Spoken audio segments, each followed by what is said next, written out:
Okay, everybody, this is Kevin Lockett once again. Today, I'm talking to the culture shifter himself, Anthony D. Mays, in his legendary Compton hat. You are nowhere. It almost reminds me of LL when we used to wear Kangos all the time. You go nowhere without that Compton hat, which I admire very much. Grateful. How are you today, sir? Man, I'm doing good. It's a fine Wednesday, and grateful to be able to do the work that I love and enjoy so much. You are in Los Angeles, correct? I am. What is the temperature out there? Because we were cold here in Ohio. Yeah, so it's nice and chilly out here. It probably is 65 degrees. That's cold. So we're out here shivering a little bit, but it's okay. We'll get by. Yeah, we was like 5 the other day, so but we'll be fine. The one thing that I like of your consulting firm name is Morgan-Lattimer, which is very ingenious. If people don't know, can you tell me who the Morgan and Latimer is in your consulting? So instead of naming my firm, Anthony Mays Incorporated, I wanted to honor the legacy of my ancestors, and two of my favorite Black inventors in history include Garrett A. Morgan and Lewis H. Latimer. And so I named my firm after them, just to remind myself and others that the legacy and history of Black innovation didn't start with the 90s and the internet, but precedes that time by a significant margin. And again, just allows me to continue the legacy that they and their ancestors started, so that we eventually drive to a place where tech is more representative, perhaps more equitable, and all of that. And what type of things did those two gentlemen create? Oh, that's a great question. Garrett A. Morgan is responsible for precursor to the modern traffic light, gas mask apparatus that was used, I think, in World War II, and then eventually adapted to what we have today. And also straightening gel, straightening grease for hair. He invented that. So he also dabbled into cosmetology a bit. Then Lewis H. Latimer drafted the diagrams for Thomas Edison that went into his patents, but he himself also invented a better filament for Edison's light bulb. So anytime you see those Edison bulbs, that really makes me think of Latimer, because he probably had something significant to do with that. Right. Tell me about the Black Brilliant Minds. You're a senior advisor there, and they do a lot of great work. What is Black Brilliant Minds? Senior Williams got involved with that too. Yes. So Brilliant Black Minds is a purpose program of the company called Carrot. Carrot is the world's largest interviewing company, and they decided a few years ago, after being encouraged by their head of DEI, Portia Kibble-Smith, to offer free interviews to underrepresented populations, specifically Black folks at HBCUs. Well, that program had some early successes, and they decided that they wanted to scale that nationwide to all Black aspiring and current software engineers. And so reached out to Serena Williams back in 2022 now. And she signed on as an investor. So that program now, which was at first open just to HBCU students, now is expanded to all Black current and aspiring software engineers in the US.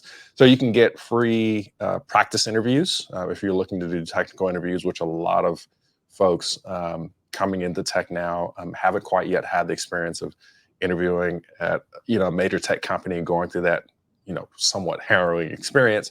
You can get the free practice interviews through them, in addition to a community of over 5,000 other Black software engineers, and some resources to help you get better interviewing. Because I think right now the deal is that we can have more underrepresented technologists working in top tech companies if they can just pass the interview. Yeah, you mentioned that in your BuzzFeed video. It was almost like you were destined to end up at Google, because when you were younger, when you were a kid, I don't know, it was middle school, high school, you got information about an internship and you didn't think Google will hire you just because who you are and where you're from. And then they came around again around 2011 when you did interview, but the interview didn't go well. But right. You got in 2013. Yeah. What was it about that 2011 interview that that threw you off? Because I'm sure you prepared. Like, I'm sure you said, okay, well, I know what I'm going to do. It's like, I'm studying for this. I'll be fine. What happened from the time for what you studied and what happened after the interview? How were you shaken by that? Yeah, there's a lot, I think, that goes into that answer, because you're right. I did spend time studying and researching and trying to understand what I needed to do for the interview. I think there were a few things that happened. One is, and most importantly, just my own faulty understanding of the interview process, because I'd never been in a situation where I'd interviewed for a company of that nature or stature.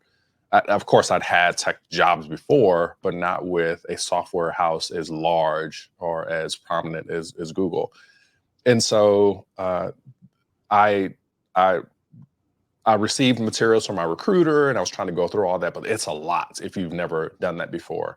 And I was looking for the back door, like, oh, what do I really need to know? Because if everybody's following this, why doesn't everybody get jobs? There has to be some kind of secret handshake or something.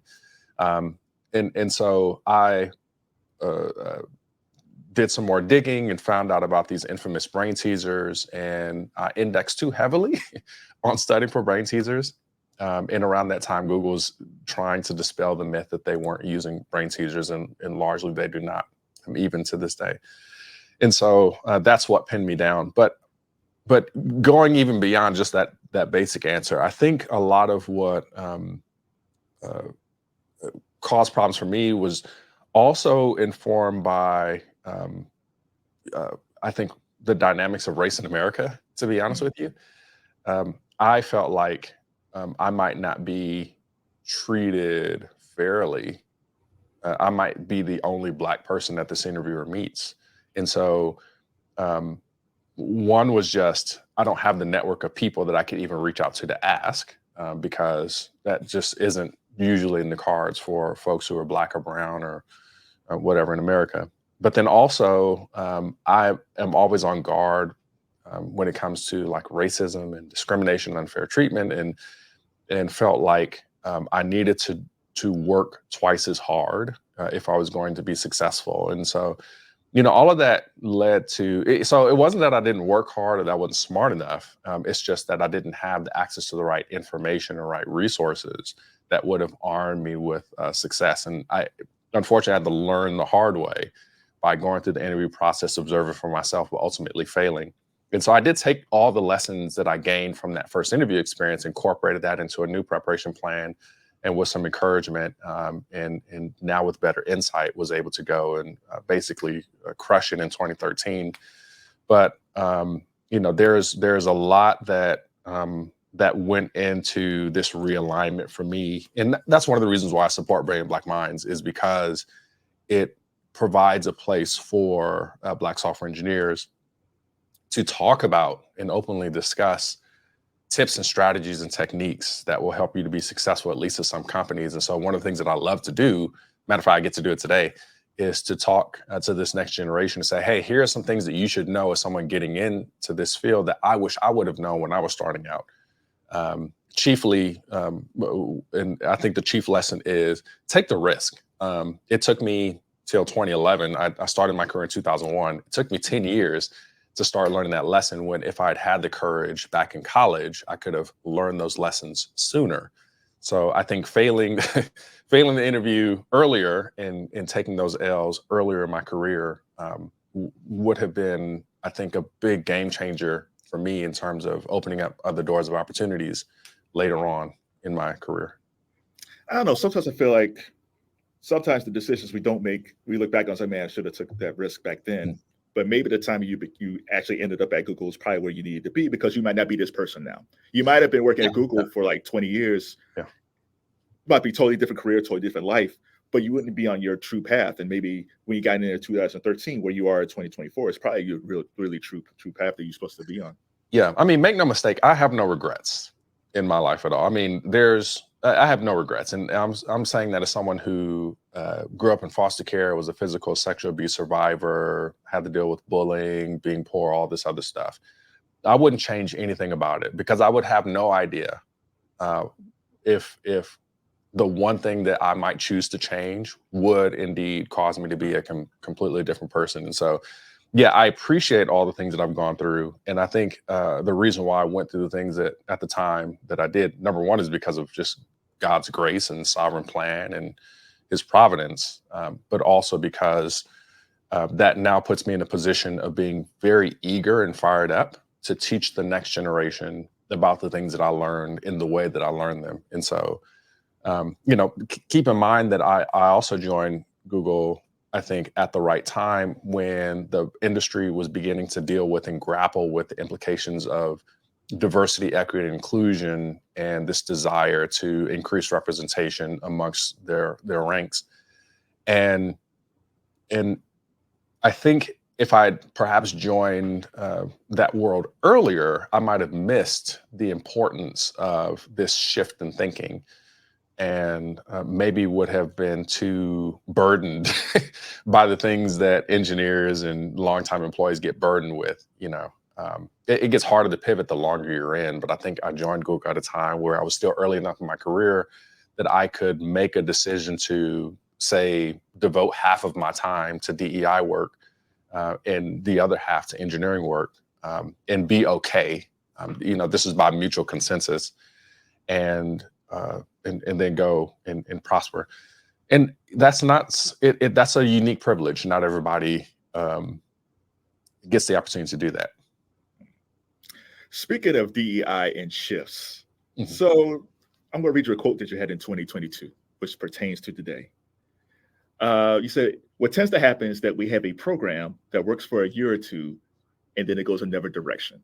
And you were at that point, you talk about diversity and inclusion programs, which for some reason everybody thinks everything is fine. It's like we can roll everything back now. Yeah.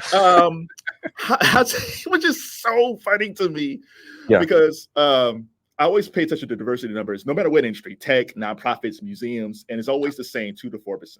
So it's crazy to me when people think, oh yeah, we're good, we're fine. Right. How does your work now? Is it harder now because these companies are rolling back diversity and inclusion programs just because they think everything is fair, when really technically it's still maybe, as you said in your BuzzFeed video, 1%. You're the 1% of Black tech people at Google and some of these other firms too. How's that going?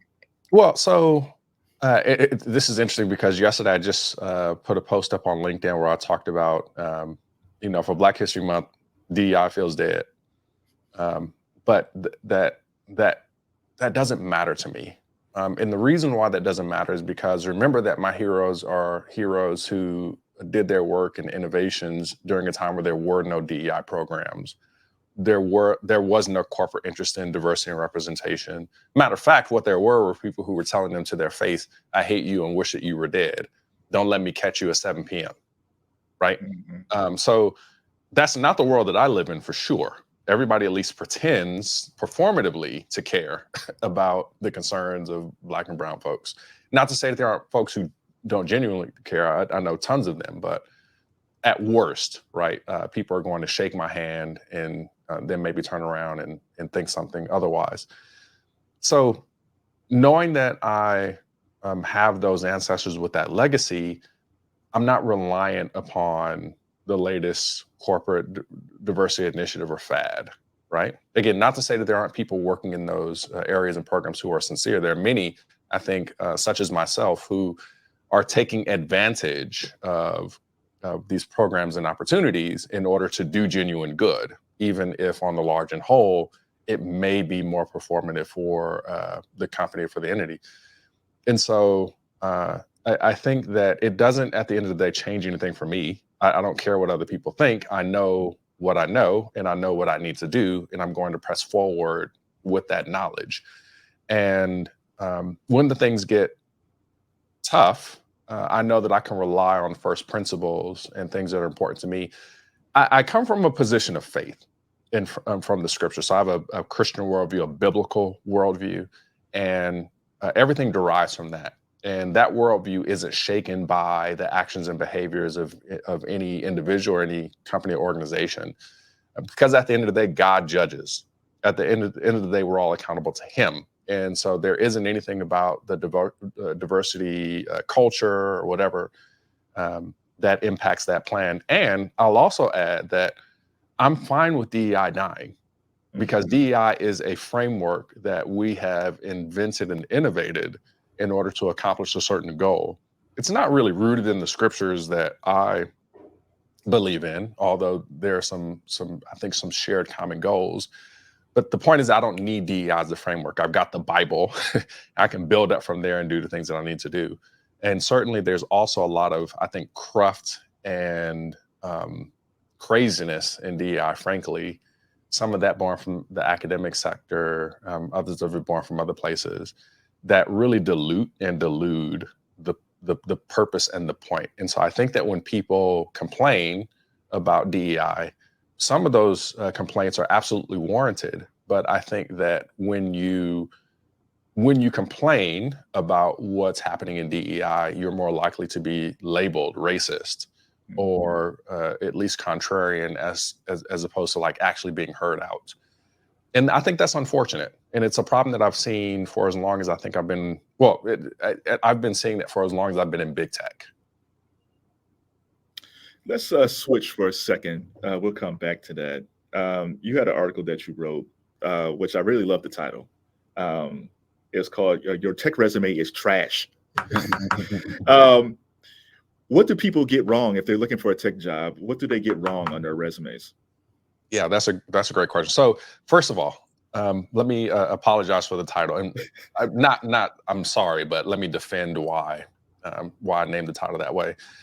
Most people have an inflated view of themselves and of their accomplishments, and they're not clearly able to see that the way that they are communicating their value to someone else may be flawed. And so we tend to look at our resume and think, hey, this is good enough, when in reality, it really is trash. And so the title was an attempt for me to help disabuse you of the notion that you don't need to put in work to make it better.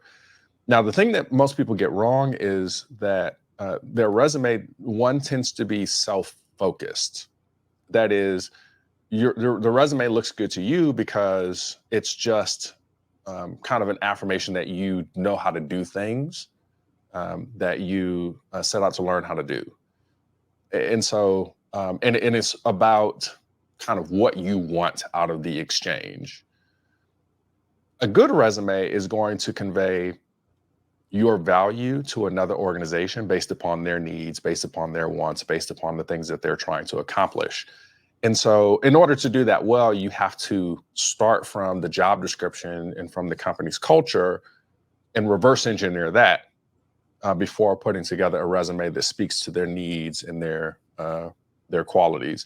It's kind of like when you go on a date and the other person spends all their time just talking about themselves and the things that they like and the things that they want, as opposed to being a really good listener and learning more about you, right? The same thing happens with the resume, right? When we're very focused on like just us and the things that we're interested in, it doesn't really convey our value to the organization. And so that's the first thing. Second thing is that people don't really know how to talk about their impact, right? It doesn't,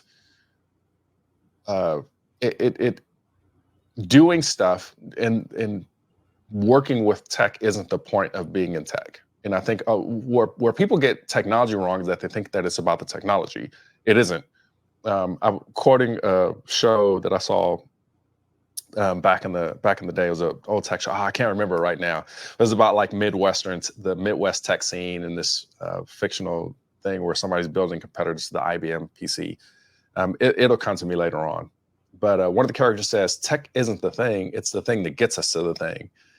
And that's really what this is about. It's not about the fact that I know how to use any framework or that I know how to build a computer. It's that I can use these tools to make a company money, that I can help someone save time, that I can solve a problem that's deeply interesting to some group of people. And all the tools that I employ in technology help me to accomplish that goal. And so being impact focused and impact oriented really is key. And long story short, the big giveaway, the big secret, I think, is just to use good impact numbers. So if I build something that makes, $1 million in annual revenue, or brings in 1,000 new annual recurring subscriptions, or fixes these 5 pain points that really matter to somebody, those numbers help to reflect the end goal, right, of what I was able to accomplish using the tools. And so many people will just copy whatever's in the job description, paste it on their resume and call it good. But what's on the job description isn't your impact, right? And so learning how to take those job responsibilities and the things you've done and turn that into, well, here's what it actually meant to other human beings. And here's how I can make that similar kind of impact for your organization. That's hard. And it's not necessarily intuitive for most folks.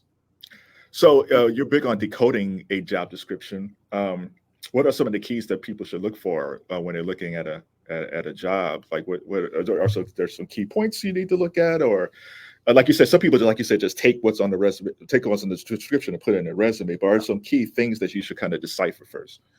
Yeah, I think so. First things first is you want to understand like what the business does. Just know what they do. Understand how they make money, understand what matters to them, right? I think that's the first thing. And it's not like you really need a framework. I give you a framework because I've written an article on this at Morgan-Lattimer.com, and I've published it on a variety of different platforms. But you can read a job description several times, and just from the plain reading of the text, get a general understanding of like, here's the culture, here's what they're looking for. And then use that knowledge to go and customize your resume appropriately. But I look for not just the concrete skills, like, okay, here are the things I need to know, but also the behaviors. What do they want to see in someone who's working here? So a concrete skill would be, we want you to know how to code in this programming language. A behavior would be, we want you to be able to communicate effectively with non-technical people, right? And so I don't just need to talk about how I work with technologies, but I also need to talk about how I relate to people who may not know the things that I do, to effectively understand what their needs are and how I plan to assist them. So it's not just the knowledge, it's also the behaviors. And so I'm looking for both as I read and getting a good sense. The other thing too is that I just want to be prepared if someone quizzes me on the role, right? Because sometimes it's someone's job to understand whether I'm even interested. And if I can't recite basic facts about the company, that's not going to look good to me. Again, using the dating analogy, it's hard when somebody asks, hey, what's her name? And you don't know. Where does she come from? We haven't talked. Okay, what kind of relationship do you have, right? So being able to just recall some basic facts as stated on the job description just really helps me when I'm in an interview situation, and just helps to endear me with whoever I'm talking to as the right candidate. All right, let me throw a question at you, because I Googled like the different questions. So how would you answer this question? The question is, and it just might not happen in Google, I'm not sure. What are the qualities of a successful team or project leader? So how do you answer that?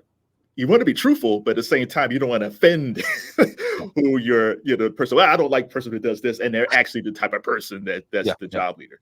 Yeah.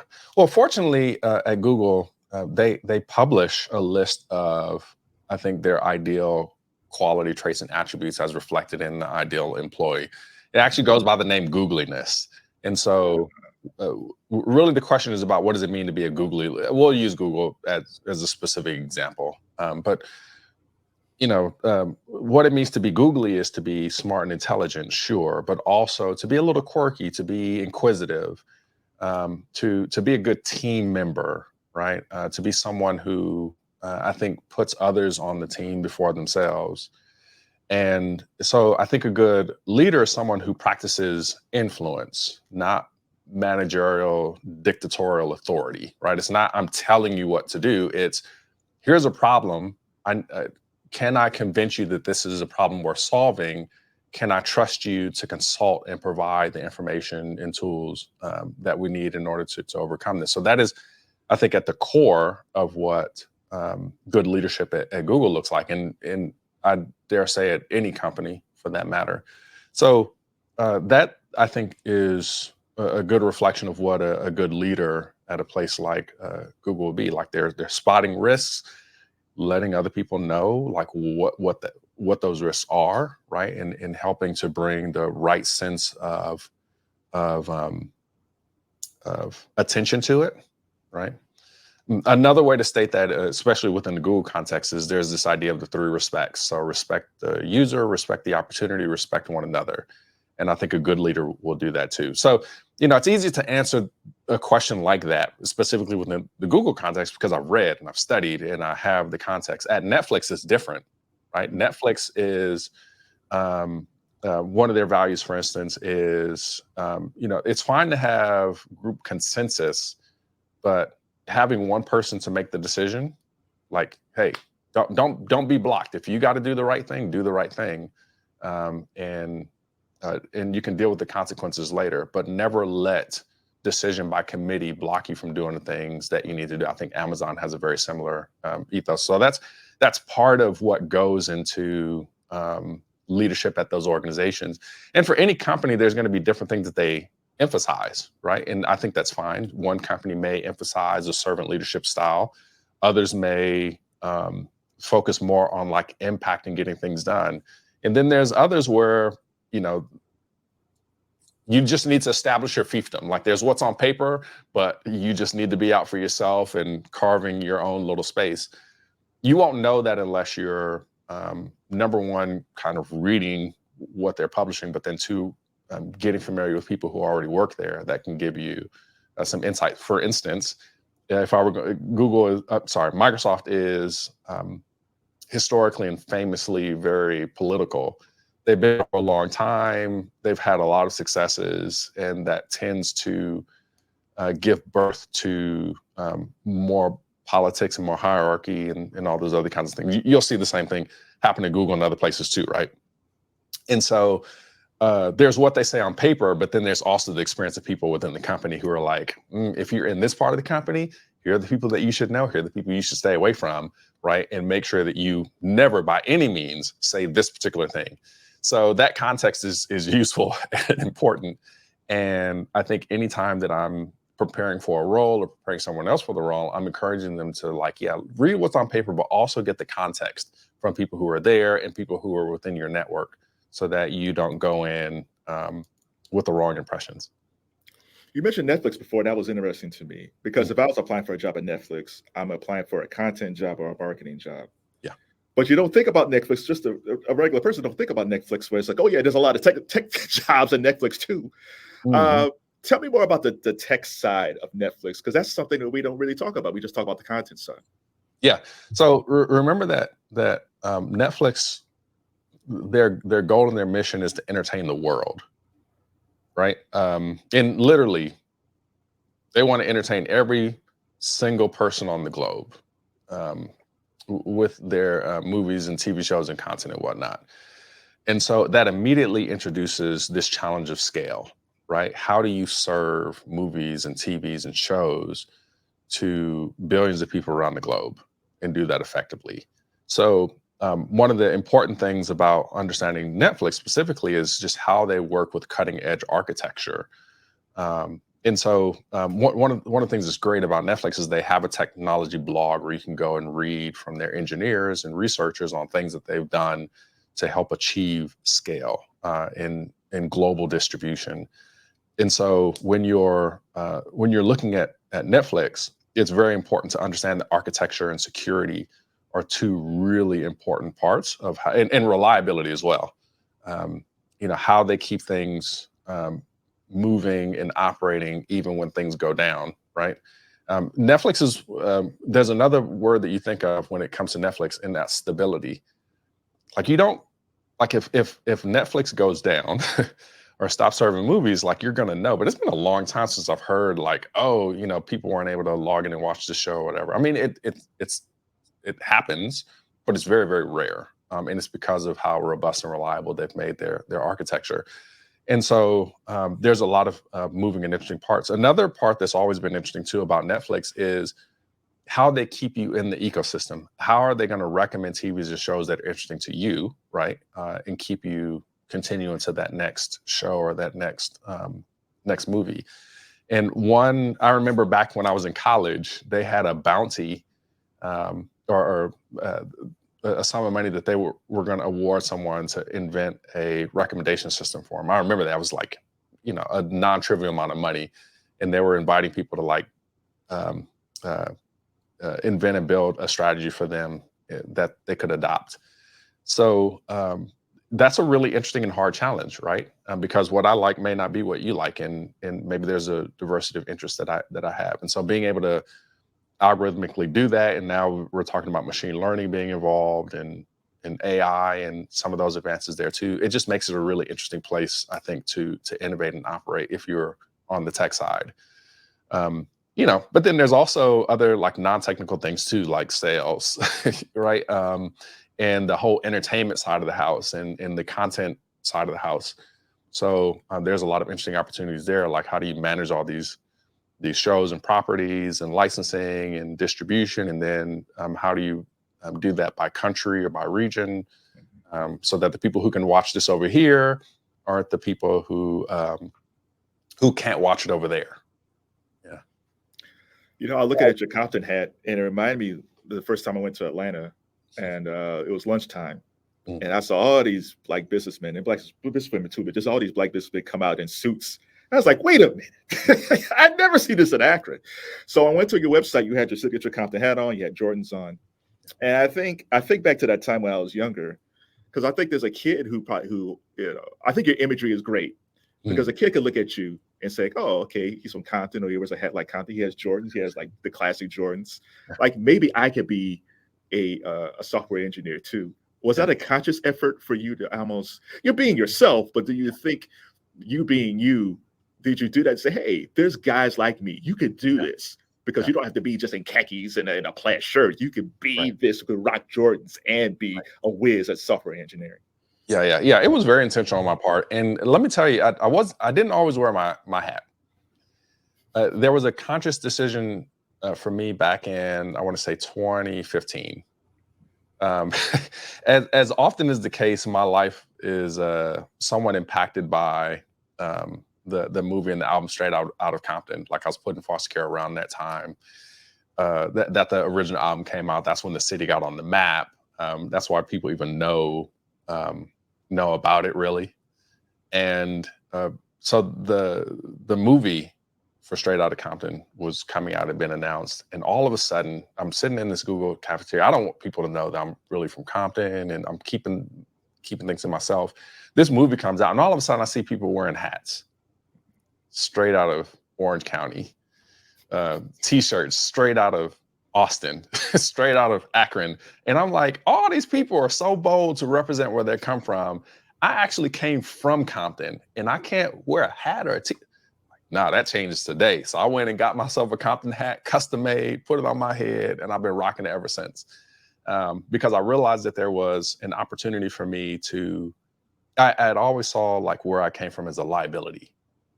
That it was something that put me at risk in my career, because maybe people would misunderstand me or mistreat me or whatever. And I learned that quite the opposite was true by being willing to give of myself and share my history, and to talk about the complexity of what it's like to come from the hood, specifically from Compton. It more often has the tendency of inspiring other people and helping them to see a different notion of what a technologist can be. And that's something that's very core to what I hope to accomplish in the work that I do, right? Is to change or to help shape people's minds so that when they think of a technologist, they don't think a white Asian nerd with a pocket protector and glasses. They think maybe a black dude wearing Air Force Ones in a Compton hat and glasses, right? Or any other kind of variation of that. So that is meaningful to me and useful. And it's a small gesture. I like wearing hats anyway, right? And I don't always like going to go get a haircut. So there's a very intensely practical purpose for me always wearing a hat. But it also helps me to just kind of share that narrative and to at least have the conversation starter, if not at least also just making me recognizable. There's a lot of people who know me as the guy who wears the Compton hat, which is perfectly fine to me. I've said often, people don't necessarily need to remember my name. I think that it is useful that they know that I existed and that I was able to accomplish something as a Black man, as a Christian, that a lot of people don't typically see. we talked about you before. We had a great conversation before we even started talking about your faith. Mm. How has your faith helped you during your travels, especially within the software engineering career? Yeah, no, that's a great question. For me, my faith is the foundation. It's the basis from which everything else flows. And even more pointedly, the scriptures and the Bible is the foundation and the lens by which I see. And everybody has a framework, whether they borrow from the philosophies and thinking of the time, or some book, whatever that is. For me, it starts with the scriptures. And so everything that I do in terms of how I see technology, how I see leadership, how I see DEI springs from the Bible and the scriptures. And so, um, all throughout my life, I have been trained and conditioned by that as a foster kid growing up in a Christian household, on to an adult, understanding my own beliefs and whatnot. And for me, there's a few things I think that are going on when I think about my faith. So one is just understanding that I'm made in God's image to think and to have intellect and will and cognition. And so being able to use my mind to understand science and technology and computers, that's something that God grants me and that I am appreciative of. I think the second thing is understanding the limits of what technology can do, because there are plenty of problems that technology is good at solving, but they don't solve problems of the heart, or it can't solve problems of the heart.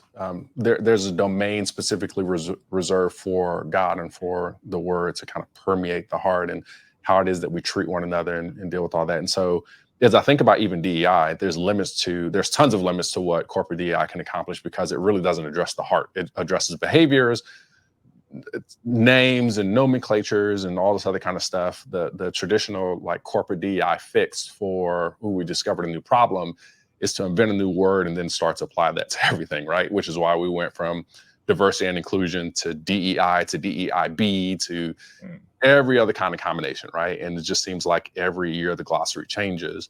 That doesn't actually change people's hearts. It just changes and shifts the labels. So, as I think about the scriptures and the fact that like we're made in the image of God, that makes sense. But there's also this another sense in which I think about my insufficiency as a person. Like the big narrative of the scriptures that I'm a sinner and that I needed a savior in Jesus Christ. Well, what does that have to do with anything? Well, I think being a Christian is about acknowledging the fact that you are insufficient and inadequate, and that you are in danger of judgment because you violated God's laws. And it's not about, me blaming other people for who I am. It's about looking within myself and understanding that I am woefully inadequate and that I need a savior. And so then I repent and turn away from that life in allegiance to Christ. So when I go and I'm looking at someone who I disagree with, or maybe who has even done something that is wrong, I'm looking at myself first and judging myself and looking at the beam in my own eye and saying, you know what, like you, I have failed a lot, and I can understand and sympathize with that. And so I'm not going to be a harsh judge. I'm not going to come in and be overly vindictive or vindictive at all. My goal is to bring you to the same solution that I had to come to, which is the foot of the cross in Christ Jesus. And so being able to walk through the world with a due level of sympathy, and dare I even say empathy in its most positive sense, that helps me a lot in terms of building relationships and working with people, both technical and non-technical, right? Because one of the things that technical people do a lot is disagree. And being able to have communicate with someone that you disagree with and come to some consensus and serve well is I think useful. So that's informed by my faith.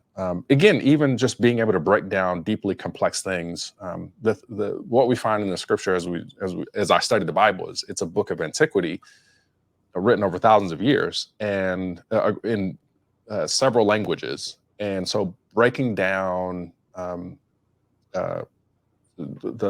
languages of antiquity and the text and relating that into the common context is a hard task. being able to balance the theology and the doctrine and the meaning and all those other kinds of things. And it's a very interesting and intriguing, complex problem that I like working through in the course of Bible study. I noticed that I use those same skills when I am breaking down the technical system and trying to understand its consistencies and inconsistencies so that I can grasp it and then understand how to change that. So, that engineering mindset is something that I get to use and employ as I'm studying the scriptures and looking at like what it says. So I think those are just a few ways in which my faith and my understanding of the scriptures just kind of gets infused into every other part of my life, from how I work with technology to how I work with my coworker to how I work with my family. Speaking of your family, we wouldn't be here because you mentioned you're a foster kid a few times. Yeah. What did your foster parents give you and your brothers to set you on this path of success? Yeah. The first thing was just love, right? Just this understanding of like, we're here for you and we're here to support you and we're going to be here to the extent that we can be. So my parents gave me a lot of room and encouragement to just pursue this thing called tech that they didn't know anything about. I remember in the early days, I would run up the phone bill because I would use long distance numbers for dial up.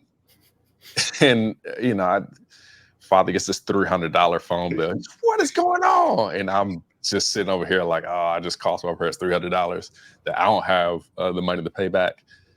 And so it's things like that, like letting me explore. And I remember back in high school, I would bike up to the high school campus to go learn during the summer more things about technology. I wasn't even getting a grade for it. This was like an off the books class.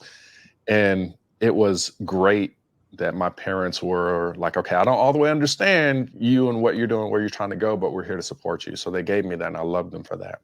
Also, just the helping me to understand the character of a man, right?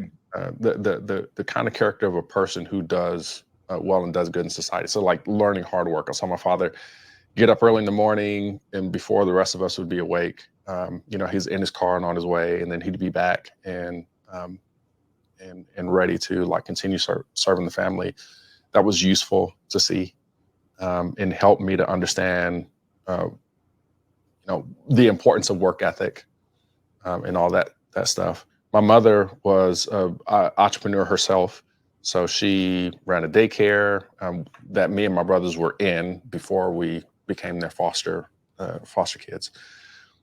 She ran a baking business, so she'd bake cakes for folks at church, in the community, and at school. And I think she had another thing that she would do too. So she was just always like clever at figuring out ways to make additional income and to contribute interesting things. And so I think for both of them, they gave me some models that I carried and have continued to carry with me in my life. If you recall, I described this idea of like Googleyness. Mm-hmm. What's important about that concept is that I didn't gain Googleyness when I became a Googler. These are qualities and attributes that I've developed long since before Google was even a thing. And some of that I learned from my parents in terms of just like being inquisitive and being thoughtful, but then also being well informed on life in the world. And I think that the last and one big contribution that they gave me was an informed history that included Black history. And so learning about people like Garrett A. Morgan, Lewis-Latimer, and Madam C.J. Walker, and Katherine Johnson, and these folks helped me to understand that American history is also Black history, right? And that Black history is also American history. And so having a more well-rounded view of how we got here and what the future may hold for us was very useful. And so I've carried those lessons with me into my academic pursuits and then ultimately into the working world. And I think that's enabled me to be the person that I am today. I know I said one more thing, but there's yet a fourth thing, which is the ability to persevere through things and to see myself better for it. I mean, as someone who had gone through some unspeakable things as a kid, my mother gave me very pointedly a choice. I could take those things, run the streets, and live kind of this morally depraved life using the things I'd gone through as an excuse. Or I could say, God has granted me these situations so that I can do the right thing and show that despite those difficulties, I can do better, and I can be better and accomplish things that haven't been accomplished before. That for me was a very interesting and intriguing challenge, and one that I leaned heartily into. And so I'm grateful to the Lord that by God's grace, I'm not a reflection of what I've been through. I'll make this the last question because we're going to run over. I apologize, but I have to get this question. That's all good. When you were growing up, there was Javier Andre and Steve Allen were very influential as far as like introducing you to computers and teaching computers. But so what if a kid doesn't have a Javier and a Steve? What type of things, if I'm a kid, I'm watching, it's like, oh, okay, well, maybe I want to be a software engineer. What type of things should they study or think about before venturing on that path? No matter if they want to go Google or Netflix or wherever they want to go, or just the technology in general, what type of things should they study or look out for?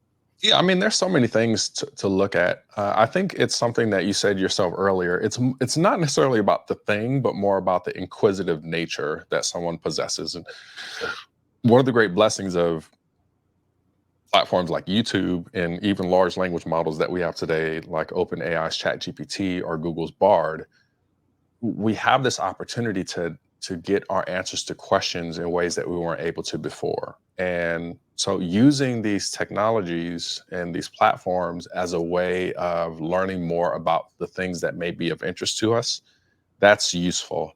And so, I think what tends to get in our way more is this consumption attitude that we typically have around like just being entertained and dallying in our comforts a bit too much, as opposed to figuring out, well, how can we build the next thing?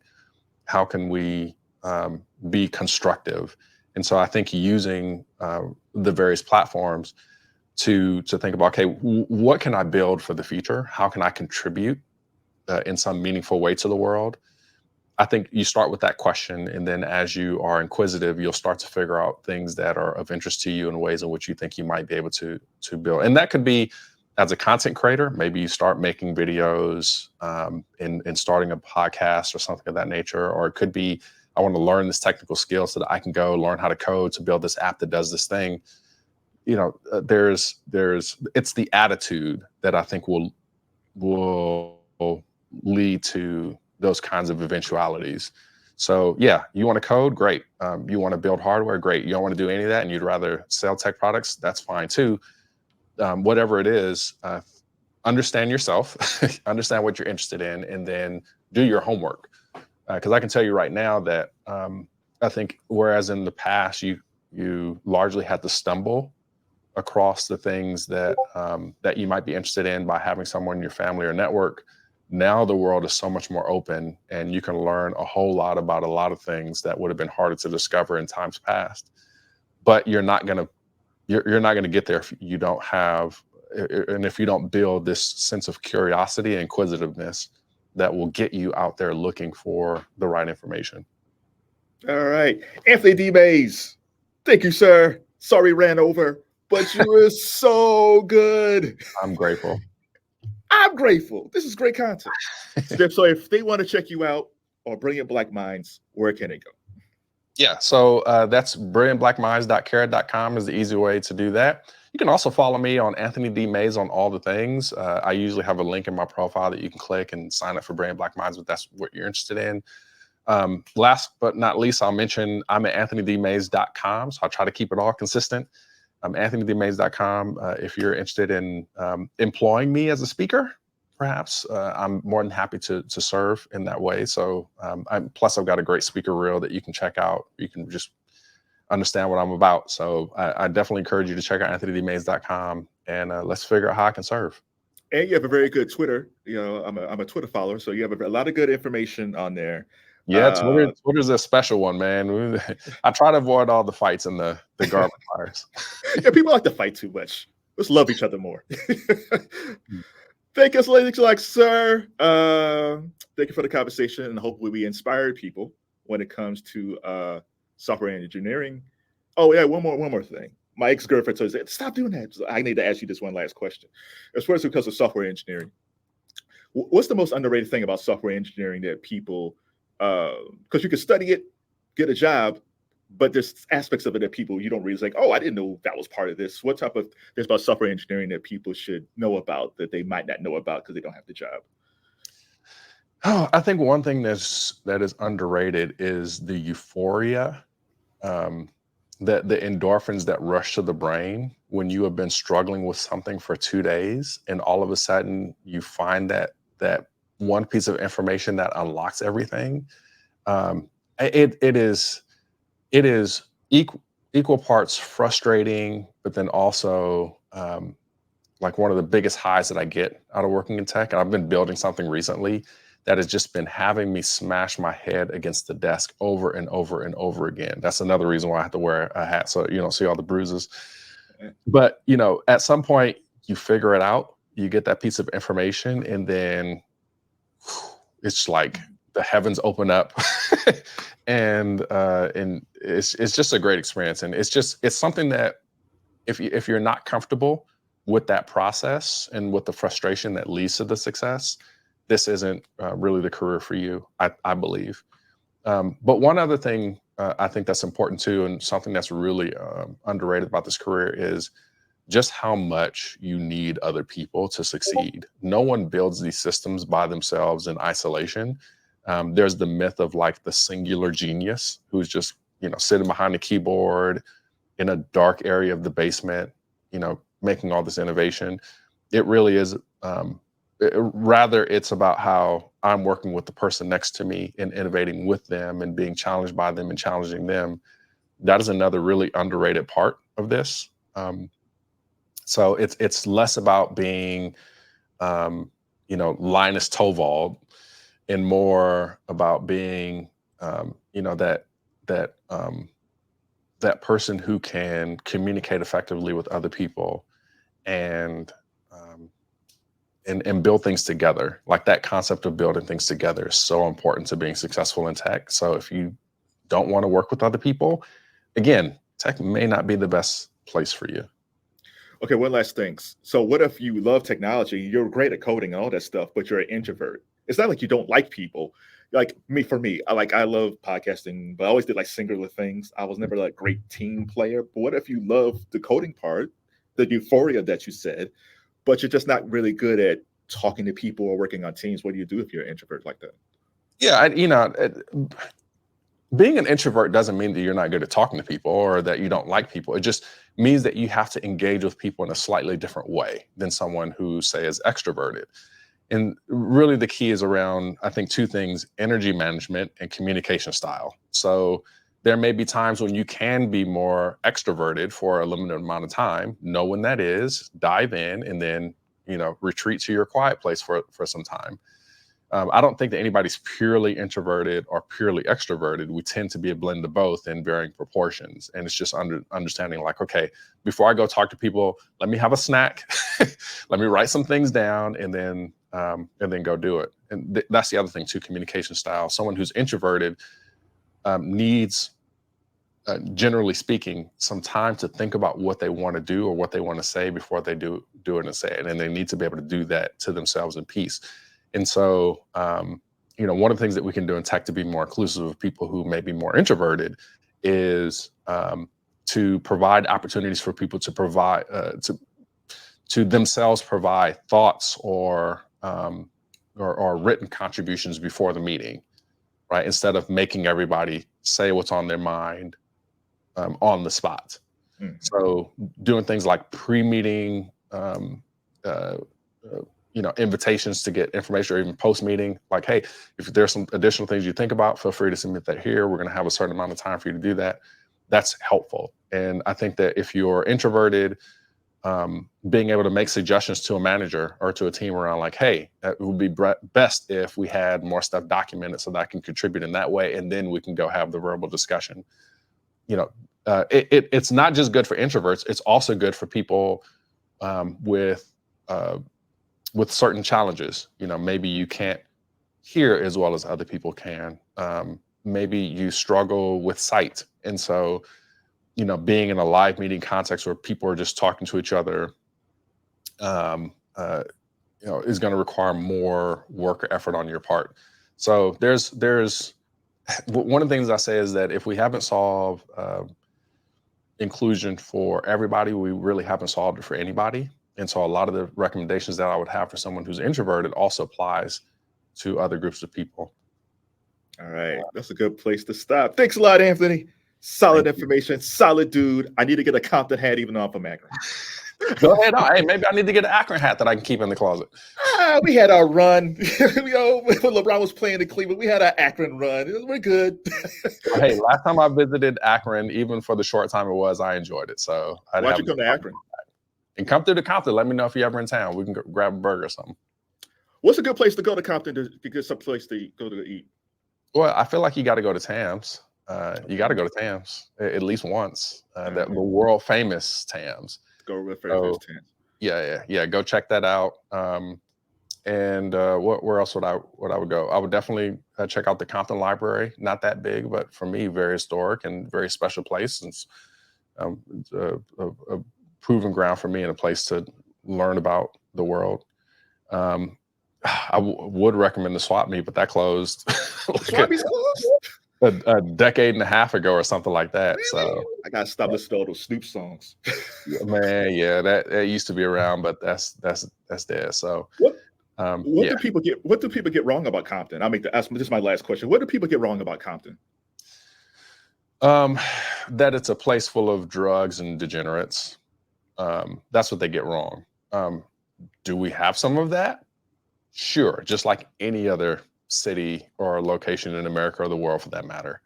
But what people don't understand is that there are engineers, doctors, lawyers, entrepreneurs. There's a lot of commerce in Compton, believe it or not, a lot of products and industry in Compton.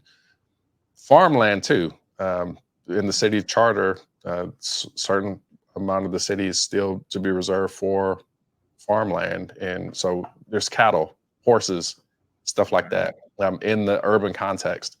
So there's a whole lot more to Compton than what people realize or hear about in the latest rap songs. Right. All right. Thanks a lot, Anthony. That's a great tourist. Give that to the city of Compton as a tourist thing. I think they might be able to use that. Hey, there it is. All right. Thanks a lot, sir. All right. Peace.